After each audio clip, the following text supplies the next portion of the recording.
Eh bien bonjour, on est vendredi, c'est le week-end, et voici la parole pour aujourd'hui. Genèse chapitre 9 verset 22, Cham, père de Canaan, vit la nudité de son père, et il le rapporta dehors à ses deux frères. Amen.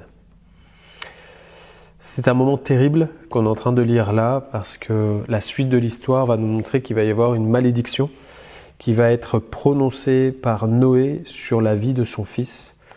Et cette malédiction va aller de génération en génération. Et on voit que, Cham a mal agi envers son père.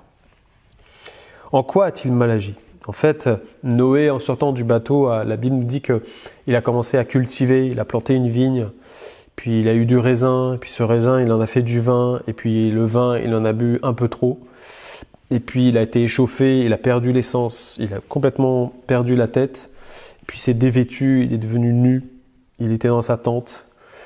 Et puis Cham, son fils, entre dans la tente, voit son père qui est nu, et puis ressort de là, puis va le rapporter à ses frères.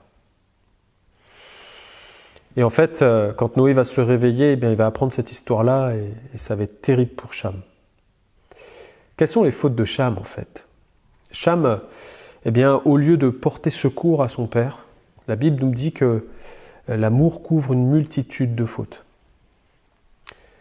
Et j'aimerais t'amener à réfléchir aujourd'hui. Cham, quand il voit que son père est dans un état délabré, comme un état de péché, d'être nu comme ça, de s'exposer, quand il voit son père de cette manière-là, il a de très mauvaises réactions.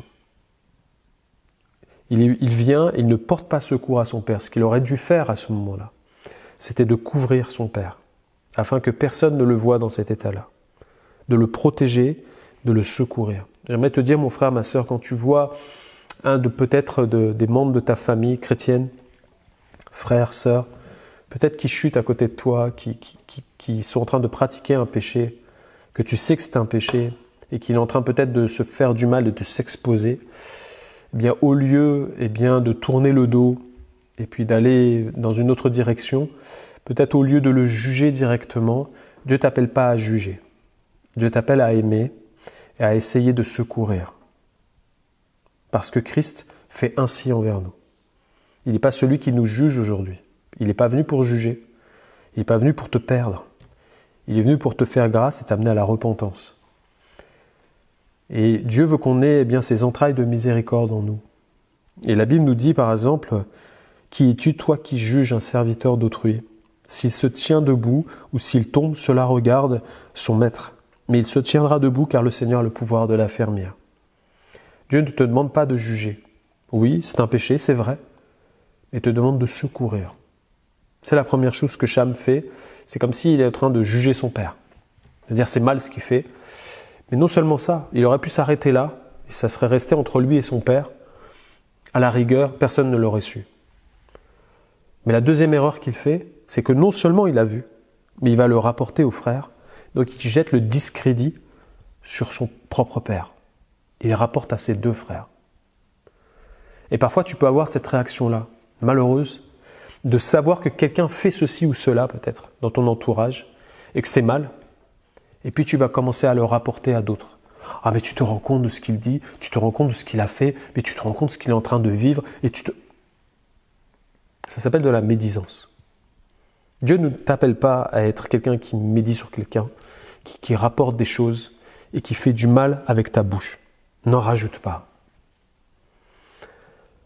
Jean chapitre 8 verset 3 nous dit « Alors les scribes et les pharisiens amenèrent une femme surprise en adultère et la plaçant au milieu du peuple, ils vont l'exposer. » Et on voit qu'eux font la même chose. Ils jugent et puis ils l'exposent. C'est-à-dire ils rapportent le problème. Dans le but de nuire à cette personne-là. Peut-être que toi tu te diras, mais moi c'est pas pour nuire, mais ta langue est en train de nuire à la personne. Parce que tu colportes quelque chose que, au lieu d'aider la personne, tu es en train de l'enfoncer dans son problème et tu l'exposes à la vue de tous. Tu es en train de la détruire par tes paroles. Et ça, c'était les deux erreurs en fait de Cham. Dieu nous demande en fait de réagir autrement. Comme je disais, la première chose c'est de couvrir, parce que l'amour couvre une multitude de fautes. Ça ne veut pas dire de dire je vais tout cacher, c'est pas le but de cacher. Couvrir, c'est dans le but d'aider. C'est-à-dire, je vais essayer de sortir la personne de ce problème-là. Comme Christ a tendu une main vers moi, ça s'appelle la miséricorde, eh bien moi je vais être miséricordieux envers la personne, je vais jeter une corde de délivrance vers la personne, je vais essayer de la sortir de là, parce qu'il faut qu'elle continue et qu'elle reprenne son chemin avec le Seigneur. Ne jette pas le discrédit sur quelqu'un qui, par exemple, a quitté l'Église ou peut-être, eh bien, est parti peut-être dans la nature, comme on dit. Il y a des fils et des filles prodigues tout autour de nous.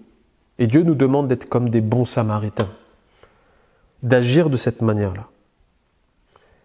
Et on voit que Jésus va même enseigner ses disciples à dire, eh bien, si vous voyez quelqu'un qui pêche, eh bien, va le reprendre toi seul premièrement, puis après à deux, et puis après à plusieurs, puis après tu avertis, et puis à la fin, tout en dernier, eh bien, si la personne ne se repent pas, ne change pas, que tu n'arrives pas à le secourir, eh bien, il faut que tu l'exposes cette fois-ci, pas dans le but de faire du mal, parce que c'est pas la démarche, c'est une démarche d'amour qui est derrière.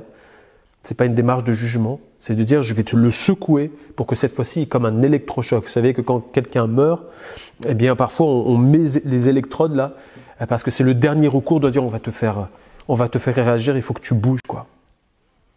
C'est le dernier recours.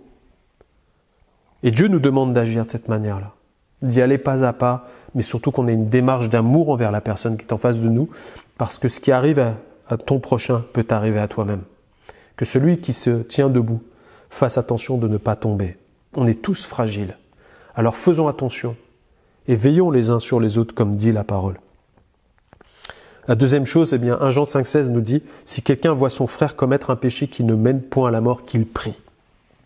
Qu'il prie. Et Dieu donnera la vie à ce frère. » J'aimerais te dire aujourd'hui, au lieu de rapporter, prie. Parle à ton Dieu. Prie, apporte le nom de ton frère, de ta sœur, afin qu'il soit délivré et ramené à la vie.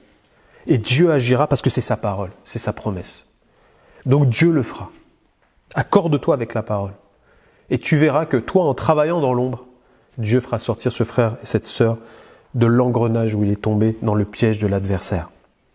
Alors que Dieu vienne aujourd'hui, eh bien, peut-être restaurer ta façon de faire, ta façon de voir ton prochain, que tout jugement dans ton cœur, dans mon cœur, soit brisé et qu'on soit des hommes et des femmes d'amour.